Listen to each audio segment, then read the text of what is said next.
Kita lanjutin bahasan Epstein kemarin ya.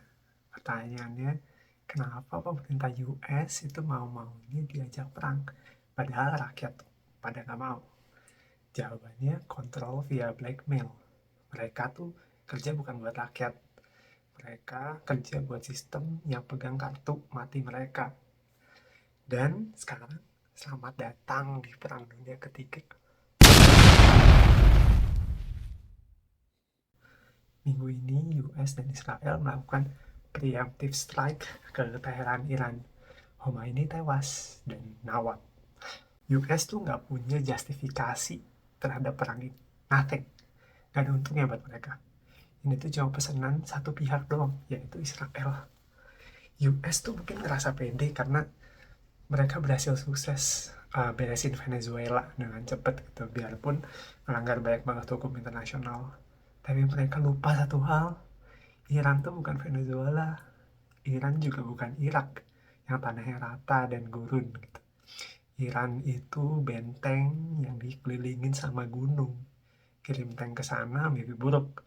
Kalau US nekat invasi darat, mereka cuma ngirim anak-anak mudanya masuk ke dalam meat grinder dan jadi human feeder gitu.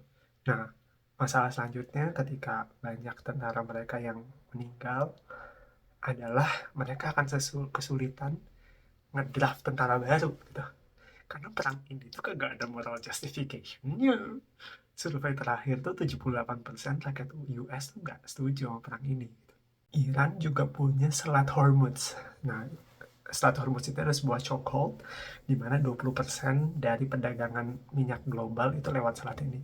Artinya apa? Negara-negara Asia itu minyaknya pada dari sana. 40% minyak Cina, 70% minyak Jepang itu dari sana. Jadi kalau Iran nutup selat ini, jatuhnya bakal nyerang semua negara lain, mau rival ataupun sekutu US gitu. Harga minyak bakal naik, dan tentu saja bakal naikin tensi konflik ini ke skala negara-negara lain yang punya nuklir juga. Belum lagi masalah air bersih di daerah Arabian Gulf. Iran tuh bakal nyerang fasilitas desalinasi negara-negara Gulf lain yang pro-US. Wah, bakal kacau itu krisis air bersih cuma gara-gara perang yang gak ada untungnya buat US. US juga bilang alasan utama nyerang Iran itu karena keamanan nuklir. Iran tuh nggak boleh punya fasilitas senjata nuklir, which kagak ada buktinya. Bullshit. In fact, satu-satunya negara Timur Tengah yang punya nuklir adalah Israel, yang nggak pernah ngaku mereka punya nuklir. Israel itu selalu nolak menandatangani NPT dan melarang inspeksi dari IAEA. Belum lagi Israel tuh punya yang namanya Samson Options. Ini adalah doktrin militer yang kalau mereka ngerasa diserang atau US itu nggak mau ngikutin kata-kata yang mereka bakal ngeluncurin semua nuklirnya ke semua negara lain, nggak peduli kawan atau lawan. Semua tuh hancur bareng mereka. Ini toxic banget emang hubungan pertemanan sama Israel ini. Kalau punya teman kayak Israel, tolong pindah circle pertemanan ya. Yang serem adalah Rusia dan Cina yang merupakan teman dagang paling dekatnya Iran, itu merupakan superpower nuklir juga. Stance mereka tuh jelas. China's policy is very clear. China will not fire the first shot, but China will not allow you to fire the second shot. Khomeini udah meninggal nih. Terus Iran dibebasin dong sama US gitu. Wah, bisa kalian jadi demokrasi nih dibantu sama US gitu. Lah kagak belajar apa dari Irak? Saddam Hussein kan diruntuhin. Lah hasilnya korupsi merajalela dan negaranya udah 20 tahun masih berusaha bangkit. Sekarang mau bawa balik anaknya Reza Pahlavi.